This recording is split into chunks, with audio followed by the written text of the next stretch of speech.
Hi అండి, మీరు చూస్తున్నారు తెలుగు వెబ్ గురు ఛానల్. నేను మీ సంతోష్. ఈ లెక్చర్లో మనం ఒక పైథాన్ జాంగో ప్రాజెక్ట్కి మల్టిపుల్ అప్లికేషన్స్ యాడ్ చేయడం ఎలాగా, సో అలాగే ప్రతి అప్లికేషన్లో వ్యూస్ యాడ్ చేయడం ఎలాగా అనేది చూద్దాం. ఓకే, సో లాస్ట్ క్లాస్లో ఆల్రెడీ మనం ఒక ప్రాజెక్ట్ క్రియేట్ చేసాం, స్కూల్ యాప్ అని చెప్పి. అందులో ఒక అప్లికేషన్ కూడా యాడ్ చేసాం, అడ్మిషన్స్ అని చెప్పి. ఓకే, సో అందులో కొన్ని వ్యూస్ కూడా యాడ్ చేసాం, ఒక 2 వ్యూస్ యాడ్ చేసాము, వాటికి యూఆర్ఎల్స్ మ్యాప్ చేసాము, అదంతా చేసాం కదా. సో ఇప్పుడు ఈ క్లాస్లో ఏం చేద్దామంటే ఇంకొక అప్లికేషన్ యాడ్ చేద్దాం. ఓకే, సో ఫైనాన్స్ అని చెప్పి ఇంకొక అప్లికేషన్ యాడ్ చేద్దాం. సో దాంట్లో కొన్ని వ్యూస్ని యాడ్ చేద్దాం. అప్పుడు ఈ 2 అప్లికేషన్స్ కూడా ఎలా రన్ అవుతున్నాయి అనేది ప్రాక్టికల్గా మనం చూద్దాం. సో ఇలా మల్టిపుల్ అప్లికేషన్స్ యాడ్ చేస్తున్నప్పుడు మనకేమైనా ప్రాబ్లమ్స్ వస్తాయా, సో ఎర్రర్స్ ఏమైనా వస్తాయా, సో ఒకవేళ వస్తే వాటిని ఎలా సాల్వ్ చేయాలి. ఓకే, సో అలా మొత్తానికి మల్టిపుల్ అప్లికేషన్స్ ఉన్నప్పుడు అన్నిటినీ కలిపి మనం ప్రాజెక్ట్లో ఎలా రన్ చేయాలి ఓకే అనేది ఇప్పుడు ప్రాక్టికల్గా చూద్దాం ఫ్రెండ్స్. ఇప్పుడు మనం ప్రీవియస్ లెక్చర్లో ఆల్రెడీ ఒక ప్రాజెక్ట్లో ఒక అప్లికేషన్ మనం యాడ్ చేసాం. స్కూల్ యాప్ అనే ప్రాజెక్ట్ క్రియేట్ చేసాము. అందులో అడ్మిషన్స్ అని చెప్పి ఒక యాప్ని మనం యాడ్ చేసాము, ఒక అప్లికేషన్ని మనం యాడ్ చేసాము. ఓకే, సో ఈ లెక్చర్లో మనం ఏం చేద్దామంటే ఇంకొక అప్లికేషన్ యాడ్ చేద్దాం, ఫైనాన్స్ అని చెప్పి ఇంకొక అప్లికేషన్ యాడ్ చేద్దాం. సో అప్లికేషన్ యాడ్ చేయడం ఎలాగో తెలుసు కదా మీకు. సో ఏమనాలి, command Django-admin space start app అనాలి. అక్కడ మనం ఏమనాలి, సో ఫైనాన్స్ అనే ఒక అప్లికేషన్ని యాడ్ చేసాం. ఓకే, సో ఫైనాన్స్ అన్న అప్లికేషన్ యాడ్ అయ్యిందా? ఎస్, ఫైనాన్స్ అన్న అప్లికేషన్ యాడ్ అయ్యింది. సో మళ్ళీ సేమ్ మనకి అడ్మిషన్ యాప్లో ఏదైతే స్ట్రక్చర్ ఉందో ఆ స్ట్రక్చర్ సేమ్ ఇక్కడ కూడా ఉంటుంది.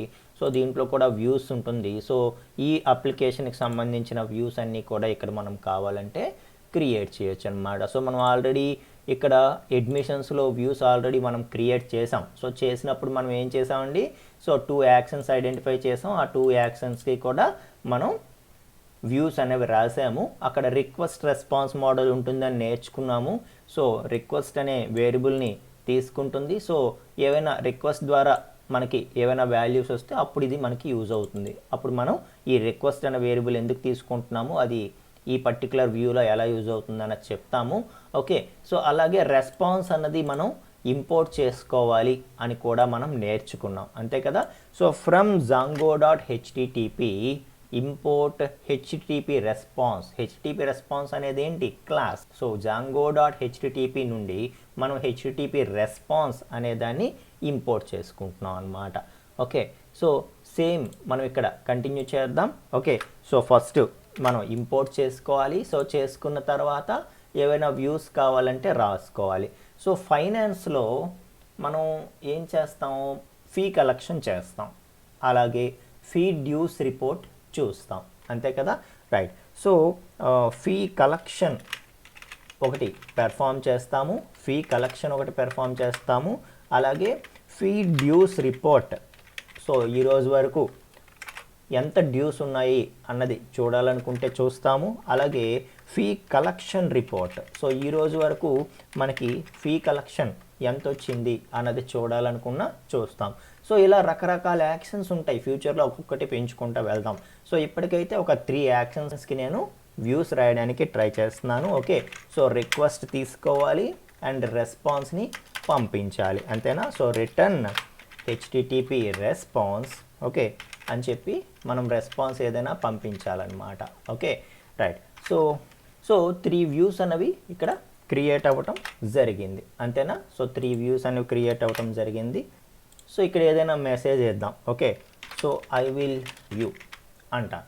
ఓకే, సో అలాగే ఫ్రమ్ దిస్ వ్యూ అంటాను. ఓకే, సో అలాగే వ్యూ అంటాను. సో ఇలా ఏవో మెసేజెస్ ఇచ్చాను, అంటే ఏ వ్యూ ఎగ్జిక్యూట్ అయితే దానికి తగ్గ మెసేజ్ మనం అక్కడ అవుట్పుట్లో చూడడం కోసం. ఓకే, సో కావాలనుకుంటే వీటిని HTML కోడ్ యాక్సెప్ట్ చేస్తుందని మనం నేర్చుకున్నాం కాబట్టి. ఓకే, సో HTML ట్యాగ్స్ ఏమైనా మనం ఇంక్లూడ్ చేయాలంటే చేయొచ్చు. వ్యూస్ క్రియేట్ చేసుకున్న తర్వాత వెంటనే మనం ఏం చేయాలి ఫ్రెండ్స్,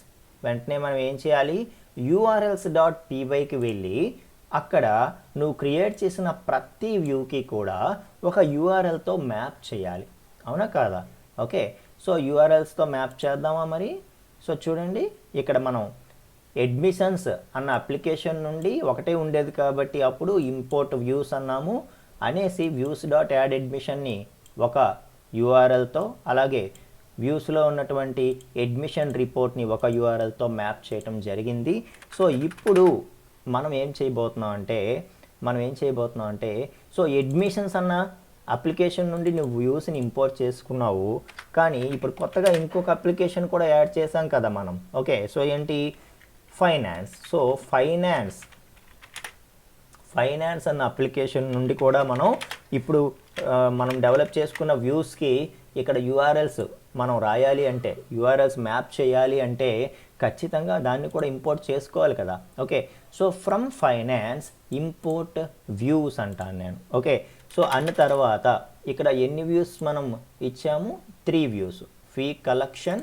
ఓకే, సో రిక్వెస్ట్ ఇవ్వలేదు, సో రిక్వెస్ట్ ఇవ్వాలి కంపల్సరీగా. Okay, so fee collection, fee dues report, fee collection report. Okay, so ఈ 3 వ్యూస్కి కూడా మనం ఇప్పుడు యూఆర్ఎల్స్ ఇక్కడ మ్యాప్ చేయబోతున్నాం. సో 3 కాబట్టి 3 యూఆర్ఎల్స్కి 3 మ్యాప్ చేయాలి కాబట్టి నేను ఇక్కడ 3 లింక్స్ ఇస్తున్నాను. ఓకే, సో 3 లింక్స్ కూడా మనం ఇప్పుడు యూఆర్ఎల్స్తో మ్యాప్ చేయబోతున్నాము. సో చూడండి ఇక్కడ. సో ఫస్ట్ది ఏంటి మనకి? Fee collection. Okay, so fee call అంటాను నేను. సో ఫీ కాల్ అంటే ఫీ కలెక్షన్ అవ్వాలి. అలాగే ఇది డ్యూ రిపోర్ట్ అన్నాం. డ్యూ రిపోర్ట్ అంటే మనకి డ్యూస్ ఎంత ఉన్నాయి అనేది రావాలి, డ్యూస్ రిపోర్ట్ అందాం. ఓకే, సో అలాగే కలెక్షన్ రిపోర్ట్ అందాం దీన్ని. సో కలెక్షన్ రిపోర్ట్ అందాం దీన్ని. సో కలెక్షన్ రిపోర్ట్ అనే యూఆర్ఎల్ ఇస్తే మనకి 3rd వ్యూ ఏదైతే ఉందో దీంతో మ్యాప్ అవ్వాలి అనుకుంటున్నాను.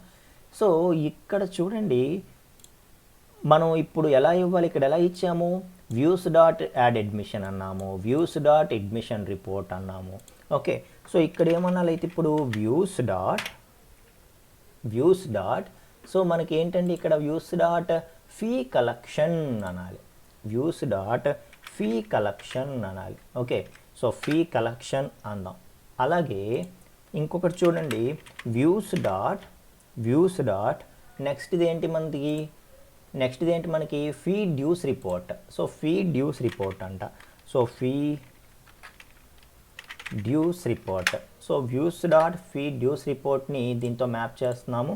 సో అలాగే views dot fee collection report అనే దాన్ని దీంతో మ్యాప్ చేస్తున్నాం. ఓకే, సో మ్యాపింగ్ కూడా సక్సెస్ఫుల్గా అయిపోయింది కాబట్టి ఇంకా మనం ఏం చేయొచ్చు? ప్రాజెక్ట్ని రన్ చేసేసి ఇవి రన్ అవుతున్నాయా లేదా, ఈ యూఆర్ఎల్స్ వర్క్ అవుతున్నాయా లేదా అన్నది చెక్ చేసేయచ్చు. చేద్దామా మరి? ఓకే, సో సర్వర్ ఎలా స్టార్ట్ చేయాలి? Python space manage dot py space run server అనాలి. సో మనం ఎప్పుడు చూడని మెసేజెస్ చూస్తున్నాం. ఏంటి అంటే ఏవో ఎర్రర్స్ ఉన్నాయి అన్నట్టుగా ఏదో చూపిస్తూ ఉంది. సో ఇక్కడ ఒకసారి మనం క్లియర్గా అబ్జర్వ్ చేస్తే ఫైనాన్స్ అనే అప్లికేషన్లో వ్యూస్లో యాడ్ అడ్మిషన్ లేదు అని చెప్తుంది. సో యాక్చువల్గా యాడ్ అడ్మిషన్ అనేది నిజంగానే ఫైనాన్స్లో లేదు. ఎక్కడుంది? అడ్మిషన్స్ అనే అప్లికేషన్స్లో ఉంది. కానీ ఇది ఎందుకు ఫైనాన్స్లో వెతుకుతోంది? ఫైనాన్స్లో ఉండే వ్యూస్లో ఎందుకు వెతుకుతోంది? అక్కడ నిజంగానే లేదు కాబట్టి ఎర్రర్ వచ్చింది. కానీ యాడ్ అడ్మిషన్ అనేది ఎక్కడుంది? అడ్మిషన్ అనే యాప్లో ఉంది కదా. సో యాడ్ అడ్మిషన్ అనేది ఎక్కడుంది? యాక్చువల్గా యాడ్ అడ్మిషన్ అనేది అడ్మిషన్స్ అనే యాప్లో ఉంది. అడ్మిషన్స్ అనే యాప్లో ఉందని చెప్పి మనం ఇంపోర్ట్ చేస్తూ ఇచ్చాం, అప్పుడు వర్క్ అయింది. ఇప్పుడు వర్క్ అవ్వట్లే. ఎందుకు అవ్వట్లేదు అని వెరీ క్లియర్గా మనం అబ్జర్వ్ చేస్తే, సో ఇక్కడ చూడండి ఫ్రెండ్స్, మనం 2 అప్లికేషన్స్ని ఇంపోర్ట్ చేస్తున్నాం. సో ఫస్ట్ అడ్మిషన్స్ అనే అప్లికేషన్ నుండి వ్యూస్ని ఇంపోర్ట్ చేస్తున్నాము. అలాగే ఫైనాన్స్ అనే అప్లికేషన్ నుండి కూడా వ్యూస్ని ఇంపోర్ట్ చేస్తున్నాం. సో ఇప్పుడు 2 కూడా వ్యూసే. నువ్వు ఇక్కడ మ్యాపింగ్లో వ్యూస్ డాట్ అని ఇస్తున్నావు, ఈ అప్లికేషన్ తాలూకా మ్యాపింగ్స్లో కూడా వ్యూస్ డాట్ అని ఇస్తున్నావు. ఓకే, సో అది ప్రతిసారి వ్యూస్ అన్నప్పుడు ఈ వ్యూ తీసుకోవాలా అని దానికి ఎలా తెలుస్తుంది? అర్థమైందా? సో ఫస్ట్ ఈ స్టేట్మెంట్ లేకపోయినంత వరకు దానికి వ్యూస్ అంటే ఒకటే, ఏంటి, అడ్మిషన్స్లో ఉండే వ్యూస్ అని చెప్పి. కాబట్టి అదేం చేసింది, అడ్మిషన్స్ అనే అప్లికేషన్లో వ్యూస్ ఉన్నాయి కాబట్టి చక్కగా ఇవి మనకి రన్ చేసి పెట్టింది. కానీ ఎప్పుడైతే నువ్వు ఈ స్టేట్మెంట్ రాసావో ఇంక ఇది పోతుందన్నమాట. సో ఫస్ట్ ఈ వ్యూస్ని ఇంపోర్ట్ చేసావు, తర్వాత ఈ వ్యూస్ని ఇంపోర్ట్ చేసావు. సో వ్యూస్ అంటే ఒకటే ఉండాలి కాబట్టి సో రీసెంట్గా ఏదొచ్చిందో అదే కన్సిడర్ చేస్తుంది. అంటే వ్యూస్ డాట్ అని నువ్వు ఇచ్చావనుకో, సో లాస్ట్కి ఏది ఇచ్చాడో ఆ స్టేట్మెంటే కదా తీసుకుంటాడు. అంటే వ్యూస్ అంటే వీడి దృష్టిలో ఇప్పుడు ఫైనాన్స్లో ఉండే వ్యూసే వ్యూస్, మరి ఇంక ఇది లేదు అనుకుంటుంది అనమాట. సో ఈ స్టేట్మెంట్ రాశాక మరి ఈ స్టేట్మెంట్ హైడ్ అయిపోయినట్టు అర్థం. సో ఇప్పుడు వ్యూస్ అంటే ఫైనాన్స్ది కాబట్టి నువ్వు ఇక్కడ ఎన్ని వ్యూస్ రాసినా అన్ని ఫైనాన్స్లోనే ఉన్నాయని అర్థం వస్తుందన్నమాట. సో దాన్ని ఓవర్కమ్ చేయాలంటే ఎలా చేయాలి, మీకు ఏం చెప్తున్నాను అర్థమైందండి. సో ఇది కూడా వ్యూస్ అని చెప్పే మనం ఇంపోర్ట్ చేస్తున్నాము, ఇది కూడా వ్యూస్ అని చెప్పే ఇంపోర్ట్ చేస్తున్నాము. సో ఆ అప్లికేషన్ తాలూకు మ్యాపింగ్స్లో వ్యూస్ డాట్ అని రాసాము, దీంట్లో కూడా వ్యూస్ డాట్ అని రాసాము. సో రాస్తున్నలో మనకు తెలుసు ఇక్కడ రాస్తున్నది అడ్మిషన్ అప్లికేషను, ఇక్కడ రాస్తున్నది ఫైనాన్స్ అప్లికేషన్ అని మనకు తెలుసు, కానీ సిస్టమ్కి తెలియదు కదా. అదేమనుకుంటుంది, సో రెండు వ్యూస్ రాశాడు కాబట్టి ఏం చేస్తుంది, రీసెంట్గా ఏది రాశాడో అదే తీసుకుంటుంది. అంటే ఇప్పుడు ఫర్ ఎగ్జాంపుల్ ఎక్కడైనా కోడింగ్స్లో మనం ఫస్ట్ ఏ ఈక్వల్ టు 10 అని ఇస్తాము, ఆ తర్వాత ఏ ఈక్వల్ టు 20 అని ఇచ్చామనుకోండి, ఏమవుతుంది మనకి, సో ఫస్ట్ ఏకి 10 వాల్యూ వెళ్తుంది. ఎప్పుడైతే నువ్వు ఏకి 20 ఇచ్చావో నువ్వు ఏని ప్రింట్ చేస్తే 20 ప్రింట్ అవుతుంది, కానీ మరి 10 ప్రింట్ అవ్వదు కదా. అంటే రీసెంట్గా ఏ స్టేట్మెంట్ ఇచ్చారో అదే కదా తీసుకుంటుంది. సో ఆ సేమ్ కాన్సెప్ట్ ఇక్కడ ఆలోచించండి. సో ఫస్ట్ అడ్మిషన్స్ నుండి వ్యూస్ అనేవి నువ్వు ఇంపోర్ట్ చేసావు కాబట్టి ఈ స్టేట్మెంట్ వరకు వ్యూస్ అంటే అడ్మిషన్స్లో ఉండే వ్యూస్. కానీ నువ్వు మళ్ళీ ఏం చేసావు, ఫైనాన్స్ నుండి కూడా వ్యూస్ని ఇంపోర్ట్ చేసావు. సో ఇప్పుడు దీని దృష్టిలో వ్యూస్ అంటే మరి ఇది మరి ఉండదు అనమాట, రీసెంట్గా ఏ వ్యూస్ వచ్చాయో అదే వ్యూస్. సో ఇక్కడ ఇస్తున్న మ్యాపింగ్స్ అన్నిటిలో కూడా ఇదేం చేస్తుందంటే నువ్వు వ్యూస్ డాట్ అని అంటే ఆ వ్యూస్ అనేది ఫైనాన్స్కి చెందిన వ్యూస్ అనే అనుకుంటుంది. అప్పుడు మనకి ఏమవుతుందంటే ఈ ఎర్రర్ వస్తుంది. సో ఫైనాన్స్లో యాడ్ అడ్మిషన్ లేదు, ఫైనాన్స్లో అడ్మిషన్ రిపోర్ట్ లేదు అని చెప్పి ఎర్రర్ మనకి చూపిస్తుంది. మీకు అర్థమైందా? ఓకే, సో ఇప్పుడు ఈ సిచ్యుయేషన్ని ఎలా మనం ఓవర్కమ్ చేయగలము అని అంటే, సో ఏం చేయాలంటే ఎలియాసింగ్ అనమాట. అంటే ప్రతిదానికి ఒక నేమ్ పెట్టుకోవడం. సో ఇక్కడ చూడండి, ఫ్రమ్ అడ్మిషన్స్ ఇంపోర్ట్ వ్యూస్ అన్నాం కదా. సో అడ్మిషన్స్ అన్న అప్లికేషన్ నుండి వ్యూస్ని ఇంపోర్ట్ చెయ్యు అని అంటూ యాజ్ అని చెప్పి నేనేమంటానంటే ఏడి అంటాను, యాజ్ ఏడి అంటాను. అంటే ఏం చేస్తున్నానంటే అడ్మిషన్స్ నుండి నేను వ్యూస్ అనేవి ఇంపోర్ట్ చేస్తున్నాను, ఆ వచ్చిన వ్యూస్కి నేను టెంపరీగా ఒక ఎలియాస్ నేమ్ పెడుతున్నాను. సో మనందరికీ ఫుల్ నేమ్ ఉంటుంది, అది కాకుండా ఒక చిన్న నిక్ నేమ్ ఉంటుంది, అలా అనమాట. ఓకే, సో ఒక చిన్న ఎలియాస్ నేమ్ పెడుతున్నాను అనమాట. సో అడ్మిషన్స్ అన్న అప్లికేషన్ నుండి వ్యూస్ని ఇంపోర్ట్ చేస్తూ దానికి ఏడి అన్న నేమ్ ఇవ్వు అని అర్థం అనమాట. సో ఇప్పుడు నేను ఏడి అని ఎక్కడైనా రెఫర్ చేస్తే అదేం చేస్తుంది, అడ్మిషన్స్లో ఉండే వ్యూస్ని తీసుకుంటుంది అనమాట. అలా మనకి ఎలియాసింగ్ అనే కాన్సెప్ట్ని మనం యూజ్ చేయొచ్చు. సో యాజ్ అనే కీవర్డ్ ద్వారా మనం ఎలియాసింగ్ చేయొచ్చు. అంటే టెంపరీగా వీటికి నేమ్స్ ఇవ్వచ్చు, యూనిక్ నేమ్స్ని మనం అసైన్ చేయొచ్చు అని చెప్తున్నాను అనమాట. సో ఇలాగే ఇక్కడ కూడా దీనికి కూడా మనం ఏం చేద్దామంటే FIN అని చెప్పి ఒక టెంపరీ ఎలియాస్ నేమ్ ఇద్దాం. ఓకే, సో ఇక నుండి మనకి అడ్మిషన్స్ యాప్ నుండి వచ్చిన వ్యూస్ని మనం యాక్సెస్ చేయాలంటే దానికి ఒక నేమ్ పెట్టుకున్నాం ఏడి అని, ఏడితో యాక్సెస్ చేయాలి. అలాగే ఫైనాన్స్ నుండి వచ్చినటువంటి వ్యూస్కి మనం ఒక టెంపరీ ఎలియాస్ నేమ్ పెట్టుకున్నాం, దాన్ని ఫైనాన్స్ అంటున్నాం, FIN అంటున్నాం అనమాట. ఓకే, సో ఇక్కడ నుండి ఈ వ్యూస్ని మనం యాక్సెస్ చేయాలంటే FIN అని చెప్పి యాక్సెస్ చేయాలి అంటున్నాను. సో ఇప్పుడు చూడండి, ఈ వ్యూస్ని మనం యాక్సెస్ చేయాల్సి వచ్చినప్పుడు అప్పుడు ఏం చేస్తాం, మరి ఇంకా వ్యూస్ డాట్ అనం, దానికి ఒక ఎలియాస్ నేమ్ ఇచ్చాం కాబట్టి అది వాడుకుంటాం. సో ఇక్కడ మనం ఏం చేస్తామంటే ఈ ఎలియాస్ నేమ్ ఇక్కడ వాడుకుంటాం, ఏమని, FIN dot fee collection, FIN dot fee dues report, FIN dot fee collection report. ఇప్పుడు ఈ రెండు నేమ్స్ వేరువేరుగా ఉండడం వల్ల నువ్వు ఏడి డాట్ అంటే ఈ వ్యూస్కి కనెక్ట్ చేస్తుంది, FIN డాట్ అంటే ఈ వ్యూస్కి కనెక్ట్ చేస్తుంది. ఓకే, సో ఇలా ఎలియాస్ నేమ్స్ మనం అసైన్ చేయడం ద్వారా మనం ఏం చేయొచ్చు అంటే ఈ పర్టిక్యులర్ యాంబిగ్యూటీ అనేది ఏదైతే క్రియేట్ అయ్యిందో దాన్ని ఓవర్కమ్ చేయొచ్చు అని చెప్తున్నాను అనమాట. ఓకేనా, రైట్. సో ఏం చేద్దామంటే సర్వర్ని స్టాప్ చేసేద్దాం. ఓకే, సో మరొకసారి సర్వర్ని స్టార్ట్ చేద్దాం. సో చూడండి ఎర్రర్స్ ఏం రాలేదు కదా. ఓకే, సో ఒకసారి రన్ చేసి చూద్దాం ఆ ప్రోగ్రామ్ని.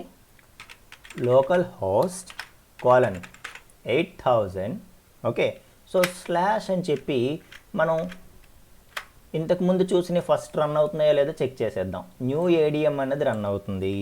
ఓకే, సో అలాగే ఏడిఎం రిపోర్ట్ అనేది కూడా మనకి రన్ అవుతుంది. అడ్మిషన్స్ రిపోర్ట్ అని వస్తుంది.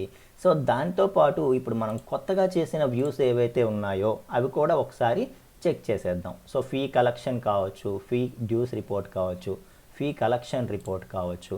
సో అవి కూడా వర్క్ అవుతున్నాయా లేదా అన్నది ఒకసారి మనం చెక్ చేసేద్దాం. ఓకే, సో ఫీ కాల్ అంటాను. ఫీ కాల్ అంటే ఏమని వచ్చిందండి? I will collect the fee from this view అని వచ్చింది. అంతే కదా, అంటే వర్క్ అవుతుంది కదా. సో అలాగే dues report. So dues report అని ఇవ్వగానే మనకేమొచ్చింది చూడండి. సో డ్యూస్ రిపోర్ట్ అని ఇవ్వగానే I will get fee dues report from this view. So ఆ పర్టికులర్ వ్యూ రన్ అయింది. ఓకే, అలాగే కలెక్షన్ రిపోర్ట్ అని నేను ఇచ్చాను అనుకోండి. సో కలెక్షన్ రిపోర్ట్ అని ఇస్తే మనకి I will get fee collection report from this view అని చెప్పి వచ్చింది. అంటే సో మనకి యూఆర్ఎల్ మ్యాపింగ్ అనేది వర్క్ అవుతున్నట్టుగా అర్థం అనమాట. సో మొత్తానికి మనం మల్టిపుల్ అప్లికేషన్స్ యాడ్ చేయగలిగాము. సో ప్రతి అప్లికేషన్లో కూడా వాటికి తగ్గ వ్యూస్ రాయగలిగాము. వాటికి తగ్గ మ్యాపింగ్స్ అన్నీ కూడా url.pyలోనే చేయగలిగాము. సో చేసిన తర్వాత మనం ఏం చేసామంటే మన ప్రాజెక్ట్ని రన్ చేయగలిగాము. అయితే ఇక్కడ మనం ఫేస్ చేసిన ప్రాబ్లం ఒకటి ఉంది. ఒకటి కంటే ఎక్కువ అప్లికేషన్స్ మన ప్రాజెక్ట్లో యాడ్ చేస్తున్నప్పుడు అన్ని వ్యూస్ అన్న నేమ్తోనే ఉంటాయి కదా. సో మల్టిపుల్ అప్లికేషన్స్ నుండి మనం వ్యూస్ని ఇంపోర్ట్ చేస్తున్నప్పుడు ఏమైంది, ఈ వ్యూస్ అనేది ఏదైతే ఇంపోర్ట్ అవుతుందో అది యాంబిగ్యూటీ అయిపోతుంది అనమాట. సో రీసెంట్గా ఏ వ్యూస్ వచ్చిందో దాన్నే తీసుకుంటుంది, పాతవన్నీ కన్సిడర్ చేయట్లేదు. ఎందుకు? సో రెండు సేమ్ నేమ్తో ఇంపోర్ట్ అవ్వడం వల్ల. సో అప్పుడు మనం ఆ పర్టికులర్ ప్రాబ్లమ్ని ఎలా సాల్వ్ చేసామండి? ఎలియాసింగ్. సో వాటికి ఎలియాస్ నేమ్స్ ఇస్తూ, యూనిక్ ఎలియాస్ నేమ్స్ ఇస్తూ దాని ద్వారా మనం ప్రాబ్లమ్ని సాల్వ్ చేసాం. ఓకేనా? సో ఇక్కడ మనకు ఒక డౌట్ రావచ్చు. ఇప్పుడు ప్రాజెక్ట్కి సంబంధించి డిఫరెంట్ అప్లికేషన్స్ ఉన్నాయి కదా, అన్ని అప్లికేషన్స్కి సంబంధించి యూఆర్ఎల్స్ ఇక్కడే మనం ఎందుకు రాయాలి? ఓకే, సో అన్ని అప్లికేషన్స్ సంబంధించినటువంటి యూఆర్ఎల్స్ ఇక్కడ రాయడం వల్లే కదా ఈ ప్రాబ్లం వచ్చింది. ఇప్పుడు ఈ 2 అప్లికేషన్స్ ఉన్నాయి, ఈ 2 అప్లికేషన్స్ తాలూకా మ్యాపింగ్స్ ఇక్కడ రాయడం వల్లే మనకి ప్రాబ్లం వచ్చింది. మీకు డౌట్ రావచ్చు, అసలు urls.pyని మనం ప్రాజెక్ట్ ఫోల్డర్లో ఎందుకు ఉంచాలి? సో ఏ అప్లికేషన్కి ఆ అప్లికేషన్కి మనం యూఆర్ఎల్స్ మెయింటైన్ చేసుకోలేమా? యూఆర్ఎల్స్ మ్యాపింగ్స్ ఎక్కడికక్కడ సపరేట్గా చేసుకుంటే అప్పుడు మనకి కన్ఫ్యూజన్ ఉండదు కదా. సో దీంట్లో ఈ అప్లికేషన్లో ఒక urls.py మెయింటైన్ చేసుకొని ఆ అప్లికేషన్లో ఉన్న వ్యూస్ అన్ని అక్కడ మ్యాపింగ్ చేసుకోవడం, అలాగే ఈ అప్లికేషన్లో ఒక urls.py మెయింటైన్ చేసుకొని దీంట్లో ఉండే యూఆర్ఎల్స్ అని ఇక్కడ మ్యాపింగ్ చేసుకోవడం, ఇలా మనం చేసామనుకోండి ఫ్రెండ్స్, అప్పుడు మనకి కన్ఫ్యూజన్ ఉండదు కదా. ఓకే, సో అది సాధ్యపడుతుందా అంటే yes, it is possible. Okay, so దాన్ని ఎలా చేయాలి అనేది మనం నెక్స్ట్ లెక్చర్లో చూద్దాం. ఈ లెక్చర్ వరకు సో మనం కామన్గా ఎన్ని అప్లికేషన్స్ ఉన్నాయో అన్ని వ్యూస్ని ఒకేసారి మన ప్రాజెక్ట్ తాలూకా urls.pyలోనే మనం మ్యాపింగ్ చేసాము, అలా ఎగ్జిక్యూట్ చేసి చూసామన్నమాట. సో మీరు ప్రాక్టీస్ చేయండి, చేస్తేనే మీకు కాన్సెప్ట్ అనేది అర్థం అవుతుంది. సో మీరు ప్రాక్టికల్గా ఎక్స్పీరియన్స్ చేస్తూ రన్ చేస్తేనే మీకు వస్తుంది ఏదైనా. ఓకే, నెక్స్ట్ లెక్చర్లో కలుద్దాం ఫ్రెండ్స్. Thank you.